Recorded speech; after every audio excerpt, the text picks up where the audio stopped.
My name is Jake, and I used to work the night shift at a small pizza joint in town. It was a quiet job, mostly delivering to drunk college students or families too lazy to cook. But one night, I got a call that changed everything. It was close to midnight when the order came in. Large pepperoni pizza, no drinks, cash payment. The address was at the very edge of town, past the abandoned industrial zone. Normally, I'd have ignored it, but my boss insisted. "A paying customer is a paying customer," he said. The road leading there was barely lit, and as I pulled up to the house, I felt uneasy. It was an old, decaying Victorian-style home, its windows dark, its front yard overgrown. I knocked, no answer. I knocked again, still nothing. But just as I turned to leave, the door creaked open on its own. "Hello? Pizza delivery," I called out. A whisper came from inside. "Come in." Every instinct told me to run, but I needed the cash. I stepped inside cautiously. The air was thick with dust and something rotten. The house smelled like old meat. The hallway was dimly lit, but I could see a figure standing at the end, motionless. "Sir?" I asked, my voice shaky. Then, suddenly, the figure moved. Not like a normal person. Its movements were jerky, unnatural. It took a step forward, and the light flickered, revealing a face that was horribly distorted, its eyes black and hollow, its mouth stretching unnaturally wide. I bolted. I didn't care about the money, the pizza, nothing. As I reached my car, I heard footsteps running after me, fast, too fast. I threw myself into the driver's seat, started the engine, and peeled out of there.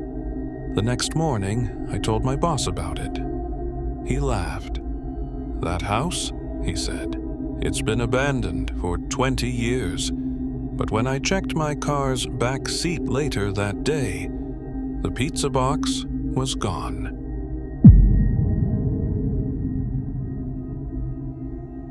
My name is Alex, and I've been delivering pizzas for 3 years now. I've seen all kinds of weird customers, people answering in their underwear, folks too drunk to count their money, but nothing compares to what happened last winter. It was a stormy night, roads slick with ice. I got an order for an address I didn't recognize. GPS took me to a small cabin deep in the woods, miles from the nearest house. Odd. But people in the countryside ordered food all the time. I knocked. No answer. I knocked again. The door slowly creaked open. A woman stood there, completely still, her face hidden by her long tangled hair. She wore a tattered nightgown, her feet bare despite the freezing cold. "Pizza delivery," I said. No response. She just lifted her hand, palm up, like she was expecting something. I hesitated, then placed the pizza box in her hand. She didn't move, didn't blink, just stood there, fingers twitching slightly. It's 1850, I added nervously. Silence. Then the door slammed shut in my face. Weirded out, I turned back to my car, but as I reached for the door handle, I glanced at the cabin's window. She was standing there, staring at me, her hair now pulled back, revealing a face twisted in a wide, unnatural grin. I drove off as fast as I could, my heart pounding. The next day, when I told my manager about it, he looked confused. "That cabin? Alex, it burned down 10 years ago. No one lives there anymore."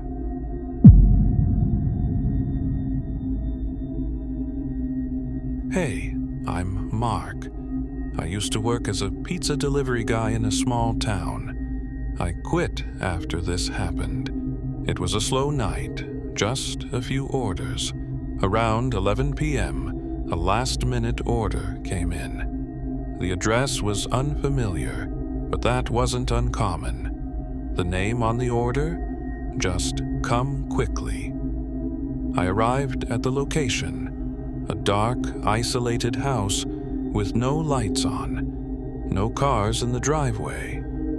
I knocked. Nothing. Just as I was about to leave, my phone buzzed. A text from an unknown number. "We're waiting. Come in." My stomach turned. I knocked one last time, but the door was slightly ajar. Against my better judgment, I pushed it open. Inside, the air was thick with the scent of something rotting. The house was empty. No furniture, no signs of life. Just a single table in the middle of the room with a pizza box already sitting on it. I hadn't even delivered the pizza yet. A shuffling sound came from upstairs. My blood turned to ice. I slowly backed out, but just as I stepped onto the porch, the door slammed shut behind me. I ran to my car and sped off, barely able to breathe. When I got back to the restaurant, I checked the system. There was no record of that order. I quit the next day.